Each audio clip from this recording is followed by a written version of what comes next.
I had $5.50 in my bank account. I was standing at the bus stop in Canada at 2 in the morning, minus 30 degrees. My hands were so numb, I couldn't feel my phone. I had just finished a security guard shift where a guy pulled a knife on me. The bus wasn't coming for another 30 minutes. 2 years later, I had generated over 1.5 million by the age of 21. This is the real story, not motivational garbage. I grew up in a small village in India. If you have ever been to a village in Punjab, you know what that means. Everyone knows everyone, everyone watches everyone.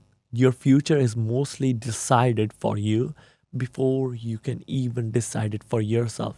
My father served in army his whole working life. Government job, stable paycheck, pension at the end. My mother stayed home and raised us. That's the family I came from. In families like mine, that kind of life is what success looks like. Your father serves, your mother holds the home. You get the secure job. You save, you retire. That is the script. But before any of that, I had to survive being a kid. I was obese. I was bullied every single day. I'd come home from school and cry in front of the mirror because I did not recognize the face looking back at me. That's a strange thing to admit on camera, but that's the truth. I did not know who I was supposed to be. I just knew I wasn't who I wanted to be.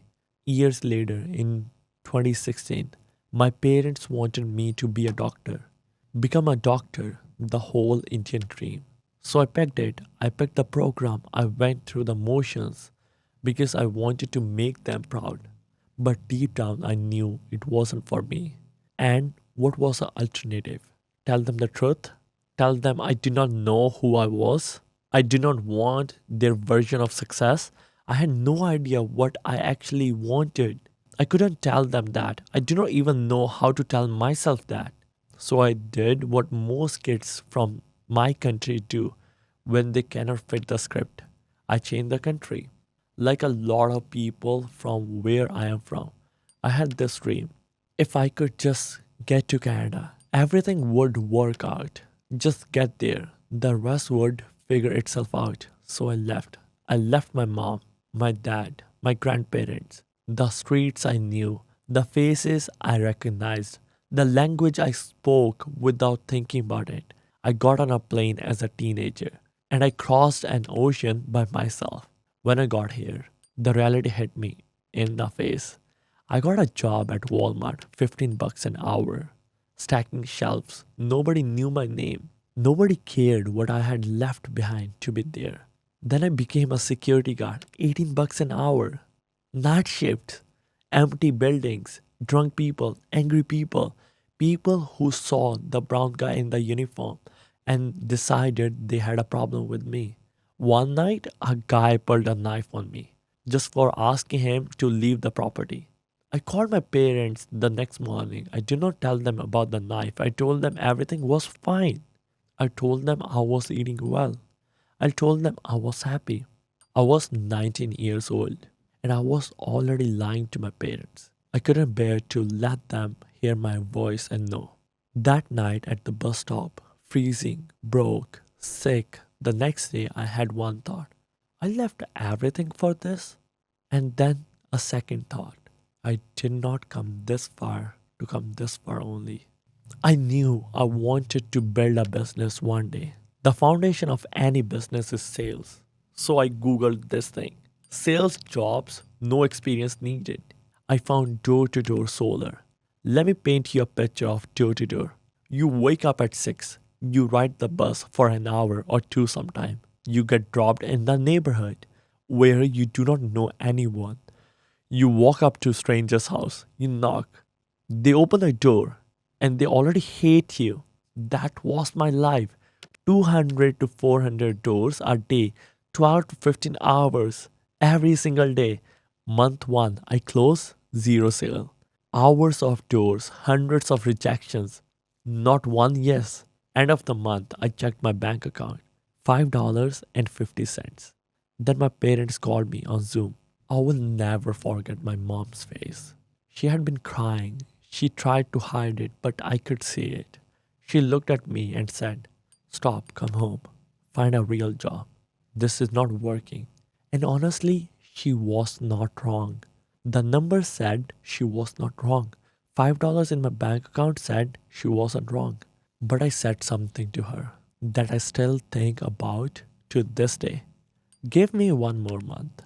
That was the most important sentence I have ever said in my entire life. Month 2. I stopped playing it safe. I went from working 3 days a week to 7. Same doors, same script, but I wasn't the same person. Month 2, I had 5 deals. Month 3, 20. Month 4, 30. I became the number one sales rep in the entire company out of hundreds of reps. The only Indian guy. The only one with an accent. Half the customer couldn't understand. My biggest month, $12,000. 3 months earlier, I had 550 in my bank account. Now I was bringing home 12K in a single month. I called my parents and I did not tell them I was number one. I just said, I'm okay. Because I did not need them to know. I needed me to know. But here's the part nobody talks about. When I hit 12K, I wanted to call somebody. I wanted to celebrate. I had just done something nobody from our village had ever done. But there was nobody to call. My parents wouldn't understand the number. My friends back home were asleep. The reps at the company were going home to their families. I went back to my apartment, heated up the rice from the day before, sat on my couch, stared at the wall. Wins are quieter than people tell you. After solar, I wanted to break into high ticket remote sales. The real money, 5K, 10K, 15K month type of roles. So I did what everyone tells you to do. I applied 15 to 25 applications every single day. I recorded thousands of looms. Hey, my name is Harry. I would love to join your team over and over and over. Sometimes I would just record a loom, watch it back, hear my accent, and immediately delete it. Then I would just record it again, trying to sound less Indian, trying to sound less like me, trying to sound less like the village I came from. I would do that 10, 15 times for the same application. You know how many responses I got out of every 20 applications? Maybe one, maybe two. And the rejections, when they came, all said the same thing. We are looking for native English speaker. Your English is great, but there was always a but. That's when I learned something that changed my entire perspective. You can be the hardest worker in the room and still lose if you are in the wrong room. I was grinding harder than anyone I knew, and I was completely invisible. So I did something that terrified me. I paid a mentor $3,000, money that I did not have. I put it on a credit card. My hands were literally shaking when I typed the number in. I sat in front of my laptop for an hour before I hit the button. $3,000 was 3 weeks of work. It was rent. It was food.